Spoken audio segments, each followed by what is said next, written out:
नमस्कार, बहुत स्वागत है आपका। आप देख रहे हैं सत्ता का महासंग्राम 2024। मैं हूं आपके साथ ऋतु ज्ञानवानी। 15 मार्च के बाद हो सकती है चुनाव तारीखों की घोषणा। बता दें, चुनाव आयुक्तों की नियुक्ति के बाद ये होगा फैसला। चुनावी तारीखों का ऐलान हो जाएगा 15 मार्च तक। 2 नए चुनाव आयुक्त की नियुक्ति भी संभव है। चयन समिति सदस्यों की 13 या 14 मार्च को बैठक होगी और उसके बाद नियुक्ति हो जाएगी। उसके बाद ऐसा संभव है कि जल्द से जल्द जो है तारीखों का ऐलान हो जाए। बता दें, 15 मार्च के बाद चुनाव तारीखों की घोषणा हो सकती है, चूंकि बड़ी बैठक है और नियुक्तियां होनी है चुनाव आयुक्तों की, और इसे लेकर के पीएम मोदी के साथ बड़ी बैठक होने जा रही है। और उसके बाद ये फैसला हो जाएगा कि आखिर चुनाव कब होने हैं, कितने चरणों में होने हैं, कब कब कहां होने हैं, तो इसका ऐलान हो जाएगा। ऐसे कयास लगाए जा रहे हैं कि 15 के बाद कभी भी यह फैसला आ सकता है, चुनाव की तारीखों का ऐलान हो सकता है। ज्यादा समय बचा नहीं है चुनावों को, अब बस 15 तारीख के बाद कभी भी ऐलान हो सकता है चुनाव की तारीखों का। ज्यादा जानकारी के लिए सुशील पांडे हमारे साथ जुड़ गए हैं। सुशील, चूंकि चुनाव आयुक्तों की नियुक्ति होनी है और नियुक्ति के लिए बैठक भी बुलाई गई है, ऐसा माने कि बैठक के बाद 15 मार्च के बाद कभी भी यह फैसला आ सकता है, तारीखों की घोषणा हो सकती है, कहां पर कितने कितने चरणों में कब कब चुनाव होंगे?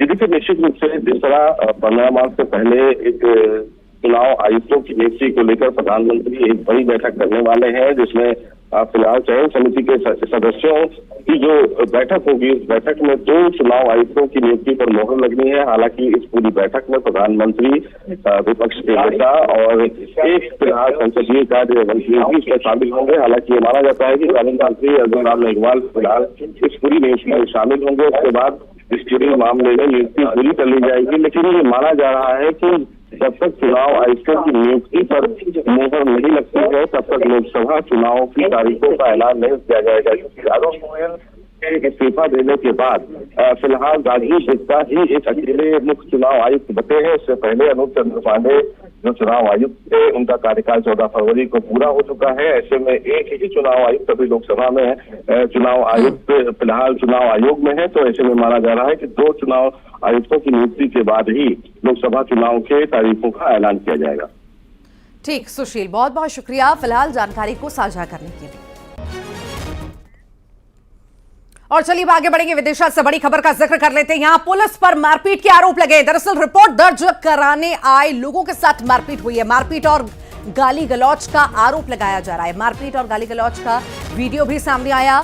शराब के नशे में ये पुलिसकर्मी बताए जा रहे हैं जो मारपीट गाली गलौज कर रहे हैं। जिला मुख्यालय के कोतवाली थाने का वीडियो बताया जा रहा है। फिलहाल संज्ञान में लिया गया है, कार्रवाई की बात भी कही जा रही है। ये तस्वीर आप देख रहे हैं, पुलिस पर थाने में मारपीट के आरोप लग रहे हैं और ये मारपीट का वीडियो भी वायरल हो रहा है। बताया जा रहा है कि ये जो पुलिस वाले हैं ये शराब के नशे में थे और शराब के नशे में ही इन लोगों ने गाली गलौज की है, अभद्रता की है, मारपीट की है। ये तस्वीरें आप देख रहे हैं, मारपीट का ये वीडियो वायरल हो रहा है, विदिशा से सामने आया है, जहां पर पुलिस पर गंभीर आरोप, वर्दी पर गंभीर आरोप, नशे में होने के साथ ही साथ मारपीट करने के भी। ज्यादा जानकारी के लिए दिनेश हमारे साथ जुड़ गए हैं। दिनेश, वर्दी पर फिर से सवाल उठ रहे हैं कि आखिर नशे में चूर और इस तरह से मारपीट लोगों के साथ, क्या था मामला, बताइए। बिल्कुल ऋतु, कहीं ना कहीं देशभक्ति और जनसेवा का नारा पुलिस यहाँ पर देती है, लेकिन वही पुलिस अगर यहाँ पर गुंडागर्दी पर उतारू हो जाती है तो फिर यहाँ पर कहीं ना कहीं सवाल उठते हैं। जिस तरीके से देखा जा रहा है, विदिशा के कोतवाली पुलिस थाने का एक पूरा वीडियो बताया जा रहा है, जहाँ पर कुछ लोग यहाँ पर कंप्लेंट कराने के लिए यहाँ पर थाने पर पहुंचे थे। इसी दौरान एक पुलिसकर्मी यहाँ पर अभद्रता करने की, यहाँ पर साथ साथ गाली गलौज करने लगा। हालांकि वो जो परिजन थे वो कहीं ना कहीं सक्रिय थे, क्योंकि उन्होंने पहले से यहाँ पर पुलिसकर्मी का वीडियो बनाना चालू कर दिया था। लेकिन जैसे ही पुलिसकर्मी उस पीड़ित व्यक्ति तक आता है और यहाँ पर मारपीट करने लगता है, गाली गलौज करने लगता है, इस दौरान यहाँ पर वो महिला रहती है, वो भी यहाँ पर कहीं ना कहीं गिड़गिड़ाती है और रहम की भीख मांगती है कि छोड़ दीजिए। लेकिन वो पुलिसकर्मी यहाँ पर नहीं रुकता है, गाली गलौज भी करता है और बात की जाए तो यहाँ पर मारपीट उतार हो जाता है। लेकिन इस मामले में जब गंभीरता से जब मामले ने तुम पकड़ा तो कहीं ना कहीं एसपी दीपक शुक्ला ने इस मामले में संज्ञान लिया है और जो प्रधान आरक्षक बताए जा रहे हैं सुनील दुबे, इनको कहीं ना कहीं लान अटैच कर दिया है। सवाल है कि फरियादी पहुंचे मदद के लिए और उसके साथ मदद की बजाय मारपीट हो जाए, तो कई सारे सवाल वर्दी पर। फिलहाल बहुत शुक्रिया दिनेश।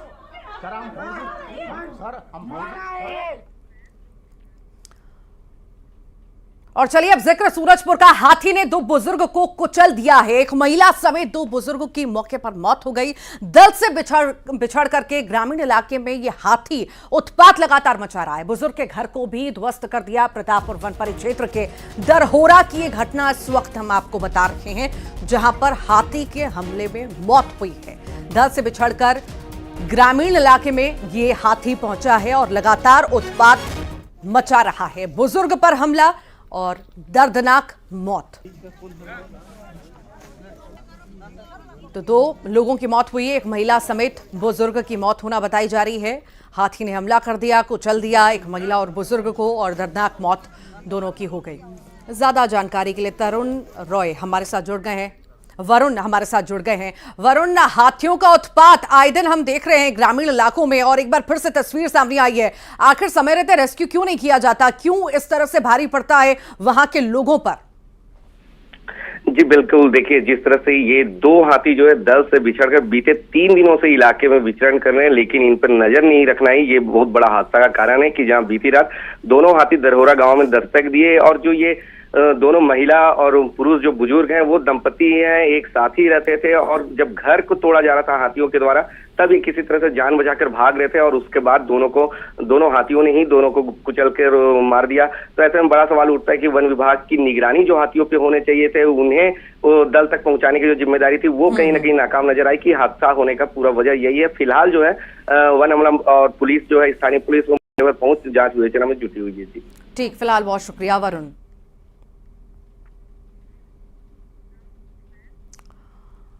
और चलिए अब आपको आग के तांडव की तस्वीरें दिखाते हैं। इंदौर में कपड़े की दुकान में भीषण आग लग गई और धू धू कर कपड़े की दुकान जलने लगी। आग से दुकान में रखे कपड़े जलकर खाक हो गए। दमकल की गाड़ियां मौके पर पहुंची और कड़ी मशक्कत के बाद आग पर काबू पाया गया। आग लगने का कारण फिलहाल अज्ञात है। मौके पर पुलिस की टीम भी पहुंच चुकी है, जांच में जुटी हुई है। ये तस्वीरें आप देख रहे हैं कपड़े की दुकान में। ये भीषण आग की तस्वीरें इंदौर से आई है, जहां पर कपड़े की दुकान पूरी तरह से धू धू कर जलने लगी। सब कुछ जल करके खाक हो गया और कड़ी मशक्कत फायर ब्रिगेड की टीम को करनी पड़ी आग बुझाने में। ये तस्वीरें आग के तांडव की इस वक्त आप इंदौर की देख रहे हैं।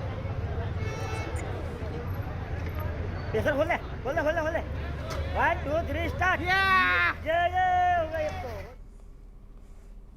तो वहीं रायसेन में भी कुछ ऐसी तस्वीरें, पर एलपीजी गैस टैंकर में यहां पर आग लग गई। टैंकर के पलटने के बाद आग इतनी ज्यादा बढ़ गई कि उसे काबू में करना मुश्किल हो गया। टैंकर का ड्राइवर और क्लीनर जिंदा जल गए। इसमें यूपी के रहने वाले थे दोनों। जिंदा जलने से यह दर्दनाक मौत ड्राइवर और क्लीनर की हो गई। ये तस्वीरें आप देखिए, आपको तस्वीरें दिखाते हैं कि कितनी भीषण ये तस्वीरें हैं। विकराल रूप किस तरह से आग ने लिया और अपना तांडव यहां पर मचाया कि 2 जनों की दर्दनाक मौत हो गई। ये तस्वीर टैंकर के पलटने के बाद ये भीषण आग लगी और सब कुछ जल करके खाक हो गया। धुएं के गुबार से समझा जा सकता है कि कितनी भीषण आग रही होगी, कि इसे काबू कर पाना कितना ज्यादा मुश्किल हो गया होगा। कि वहाँ पर जो ड्राइवर क्लीनर मौजूद थे वो अपनी जान भी नहीं बचा सके, ना उसमें से कूद सके, ना बाहर निकल सके, और ना टीम उन्हें बाहर निकाल पाई। इतनी भीषण ये आग थी कि दोनों की मौत हो गई। दोनों ही यूपी के रहने वाले थे, ड्राइवर और क्लीनर। ये तस्वीर आप देख रहे हैं जहां पर एलपीजी टैंकर में ये भीषण आग लगी। आग का तांडव यहां पर देखने को मिला और सब कुछ जल करके खाक हो गया।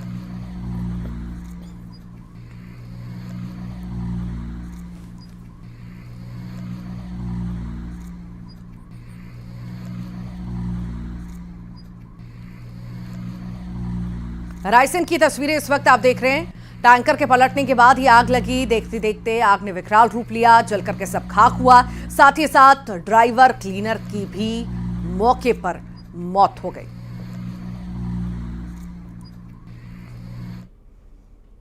खंडवा की बात करते हैं। यहां पर कार और ट्रैक्टर की टक्कर हुई और टक्कर के बाद दोनों वाहनों में आग लग गई। कार सवार की जान बाल बाल बची है। इच्छापुर हाईवे पर यह पूरा हादसा हुआ, जिसकी तस्वीरें हम आपको दिखाते हैं कि कितनी भीषण ये जो था हादसा था। आग थी खंडवा में, जहां पर कार और ट्रैक्टर की टक्कर हुई और टक्कर के बाद दोनों वाहनों में भीषण आग लग गई, जिसमें हालांकि राहत की बात यह रही कि बाल बाल जान बची है कार सवार की। इच्छापुर हाईवे पर यह बड़ा हादसा हुआ। बैतूल का जिक्र करते हैं। बांस के प्लांटेशन में आग लगी और आग लगने से अफरा तफरी मच गई। बिजली की चिंगारी से ये आग फैली और देखते ही देखते इसने विकराल रूप ले लिया। फायर ब्रिगेड की टीम पहुंची मौके पर और कड़ी मशक्कत करनी पड़ी आग पर काबू पाने के लिए। ये तस्वीर आप देखिए, बांस प्लांटेशन में ये आग लगी और देखते देखते ये आग फैलती चली गई। बांस के प्लांटेशन की तस्वीरें आप देख रहे हैं। अफरा तफरी का माहौल हो गया आसपास। फायर ब्रिगेड की टीम मौके पर पहुंची। फिलहाल राहत की बात रही कि कड़ी मशक्कत करनी पड़ी पर आग पर काबू पा लिया गया।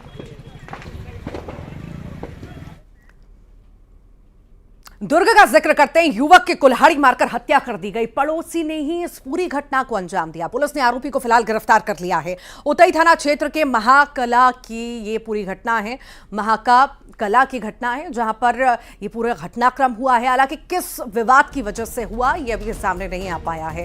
गिरफ्तारी हो चुकी है। पूछताछ इस मामले में जारी है। दुर्ग में युवक की कुल्हाड़ी मारकर हत्या और ये जो हत्या की गई है पड़ोसी के द्वारा ही इस घटना को अंजाम दिया गया। ज्यादा जानकारी के लिए मिथिलेश हमारे साथ जुड़ गए हैं। मिथिलेश, पड़ोसी ने ही पड़ोसी को मौत के घाट उतार दिया। क्या था मामला, क्या था विवाद, बताइए। असल वजह सामने नहीं आ पाई है, लेकिन ये जरूर कहा जा रहा है कि जो आरोपी था वो मृतक का पड़ोसी ही था जिसने पूरी सुनियोजित तरीके से इस घटना को अंजाम दिया। देर रात की ये घटना है जब आरोपी ने मृतक को किसी बहाने से खेत के पास में बुलाया और वहां पर पहले से ही तैयार रखा हुआ था कुल्हाड़ी। उसने कुल्हाड़ी से सीधे उसके गले पर वार किया। एक नहीं बल्कि 2-3 बार वार किया। बुरी तरह से वो जब जख्मी हो गया और वो खत्म हो गया तब भी वो वहां पर बैठा रहा। तो खबर लगते ही पुलिस वहां पर पहुंची गांव में और आरोपी को हिरासत में ले लिया। उसे पूछताछ की जा रही है, लेकिन अभी तक कोई स्पष्ट कारण सामने नहीं आया है कि आखिरकार ऐसी क्या वजह थी कि जो इतना बड़ी जघन्य हत्या को घटना को अंजाम दिया गया है। पुलिस पूरे मामले में जांच कर रही है और जांच के बाद में पूरी तरह से स्पष्ट हो पाएगा कि आखिरकार वजह क्या थी। ठीक, फिलहाल बहुत शुक्रिया जानकारी को साझा करने के लिए मिथिलेश।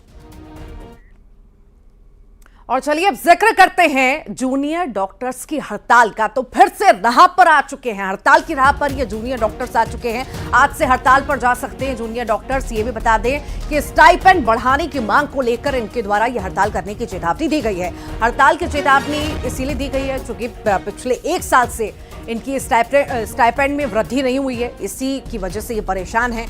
जूनियर डॉक्टर्स ने 1 लाख मासिक स्टाइपेंड करने की मांग की। साथ ही साथ एजुकेशन फीस कम करने की मांग भी इनके द्वारा की गई है। रूरल बॉन्ड खत्म करने का भी मुद्दा इनके द्वारा उठाया जा रहा है। मांगे पूरी नहीं होने पर बड़ा फैसला ये ले सकते हैं। तो कहीं ना कहीं प्रभावित स्वास्थ्य सेवाएं होती हुई नजर आएंगी। भोपाल में भी 250 से ज्यादा जो है जूनियर डॉक्टर्स हैं जो पदस्थ हैं और हमीदिया का भी जिक्र हम कर रहे हैं, वहां पे भी बड़ी संख्या में जो हैं जूनियर डॉक्टर पदस्थ हैं। तो इससे स्वाभाविक तौर पर जो है व्यवस्थाएं चरमरा जाएंगी। मरीज परेशान होते हुए नजर आएंगे क्योंकि बड़ी संख्या में जूनियर डॉक्टर्स होते हैं और सब कुछ संभालते हैं। पर अगर जब स्थिति बिगड़ेगी तो कहीं ना कहीं मरीज भी परेशान इस वजह से होते नजर आएंगे। जूडा का जूनियर डॉक्टर्स का वेतन सीधे बढ़ाकर 1 लाख रुपए कर दिया जाए। हमारी जो चिकित्सा शिक्षा की फीस है उसे 10 से 15 हज़ार तक किया जाए, जो कि अभी 1,15,000 है और हमारे पड़ोसी राज्यों में यही फीस 10, 15, 20 हज़ार रुपये है।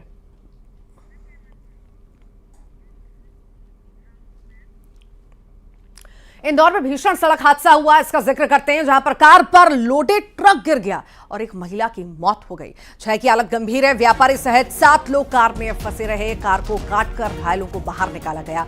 सभी घायलों का अस्पताल में इलाज जारी है। डबल चौकी कंपेल के पास ये भीषण सड़क हादसा हुआ जिसमें मौत भी हुई, कई घायल भी हुए। भीषण सड़क हादसा इंदौर में हुआ। ये तस्वीर आप देखिए, इंदौर में ये भीषण सड़क हादसे की तस्वीरें इस वक्त आप देख रहे हैं। एक्सक्लूसिव तस्वीरें आपको दिखा रहे हैं। कितना भारी भरकम ट्रक कार पर गिर गया, बड़ा हादसा हो गया, महिला की मौत हो गई। 6 गंभीर रूप से घायल भी बताए जा रहे हैं। फिलहाल उनका इलाज जारी है। आखिर कैसे, किन्हीं कारणों से ये बड़ा हादसा हो गया, इसकी जांच पड़ताल फिलहाल चल रही है। पर यह बड़ा हादसा जिसमें जान भी चली गई, गंभीर रूप से घायल भी कुछ लोग हो गए। इंदौर का जिक्र हम कर रहे हैं। ये तस्वीरें, एक्सक्लूसिव तस्वीरें न्यूज 18 मध्य प्रदेश छत्तीसगढ़ पर आप देख रहे हैं।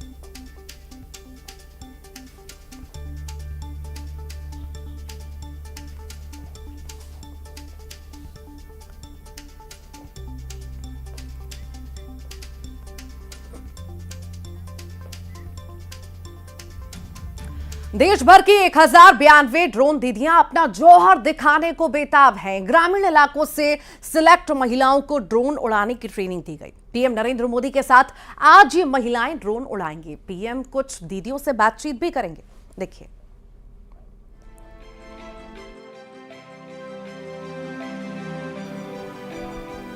पीएम मोदी का ड्रीम प्रोजेक्ट ड्रोन दीदी, महिलाएं आत्मनिर्भर बने, यही इस प्रोजेक्ट का मकसद है।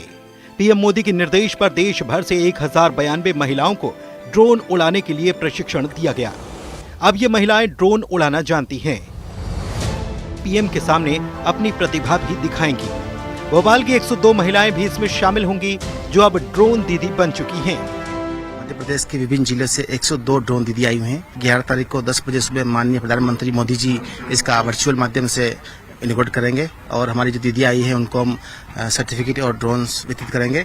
और मैं ये दावे के साथ कहता हूँ कि ये एक आने वाले समय में ड्रोन की एक कृषि में क्रांति पैदा होगी। ड्रोन का इस्तेमाल फर्टिलाइजर के छिड़काव के लिए किया जाएगा और इसे लेकर महिलाओं को प्रशिक्षण दिया गया। कम समय में ज्यादा बड़े इलाके में छिड़काव के काम को ड्रोन के जरिए आसानी से किया जा सकेगा और इससे प्रशिक्षित महिलाओं को कृषि क्षेत्र में रोजगार के अवसर मिल पाएंगे। सर, ये हमारा ड्रोन है जो एग्रीकल्चर में काम आएगा और ये दवाई स्प्रे या खाद डालने के लिए, टोटल फर्टिलाइजर डालने के लिए उपयोग होगा। और इससे सर नैनो फर्टिलाइजर जो है स्प्रे किया जाएगा, इसमें पाउडर नहीं डालेगा सर जी। तो बहुत ही अच्छा है सर। और जो है इससे हम बहुत जो है एक नारी को, जो प्रधानमंत्री मोदी जी ने हमारे लिए एक सपना देखा है, जो सारी दीदियों के लिए सपना देखा है और उसमें हम सिलेक्ट हुई हैं 102 दीदियां। तो हम बहुत ही एक तो खुश हैं अपने आप में और बहुत उत्साह है हम में। और सर वाकई हम आज जो है सारी प्रमाणित दीदियां हैं और ड्रोन पायलट के रूप में हैं सर। इससे जो है हमारी जो कमाई होगी वो एक जो जिस तरीके से हम सोच भी नहीं सकते उस तरीके से हम जो है दीदियां हम कमाई कर सकते हैं। आप जानते हैं कि महिलाओं को किस तरह से प्रशिक्षण दिया गया। ड्रोन दीदी से ही सुनिए।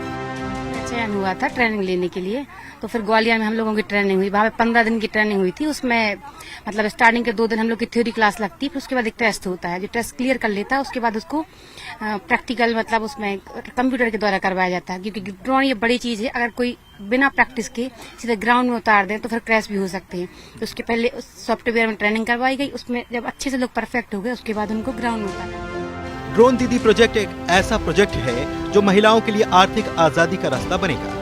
महिलाएं आत्मनिर्भर बने और अलग अलग क्षेत्रों में काम करें। इस लिहाज से प्रोजेक्ट की कल्पना प्रधानमंत्री ने की थी, जो अब साकार भी हो रही है।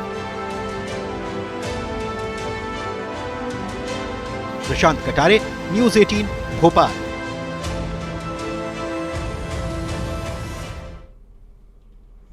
ड्रोन दीदी प्रोजेक्ट आखिर क्या है, इसकी शुरुआत कब हुई? 30 नवंबर 2023 को पीएम ने इसकी शुरुआत की। 15,000 महिलाओं को इसमें बनाया जाएगा ड्रोन दीदी। ये भी बता दें, स्वयं सहायता समूह के महिलाओं को प्रशिक्षण इसमें दिया जाएगा। महिलाओं को फ्री में दिया जाएगा कि ड्रोन कीटनाशक के छिड़काव के लिए प्रशिक्षण आखिर किस तरह से करना है। महिलाओं को कहीं ना कहीं आत्मनिर्भर बनाने की कोशिश सरकार के द्वारा की जा रही है। महिलाओं को हर महीने 15,000 की सैलरी भी दी जाएगी। यह भी बता दें कि कृषि क्षेत्र में महिलाओं की भागीदारी बढ़ाना सरकार का मकसद है। चलिए अब आगे बढ़ेंगे और जिक्र आगे की खबरों का भी हम करेंगे। पेंड्रा का जिक्र कर लेते हैं, जहां पर 2 तस्कर गिरफ्तार हुए हैं। पेंड्रा का हम जिक्र कर रहे हैं। पेंड्रा में 2 तस्कर गिरफ्तार हुए हैं। 90 किलो चंदन के साथ ही गिरफ्तारी हुई है। मुखबिर की सूचना पर पुलिस ने कार्रवाई की। पुलिस ने 7 लाख का चंदन भी जब्त किया है।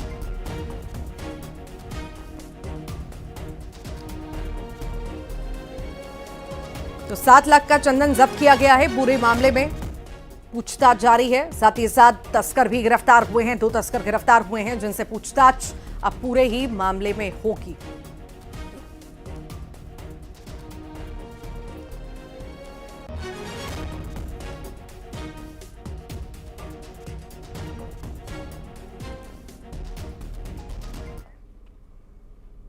और आइए अब देखेंगे खबरों का 2020।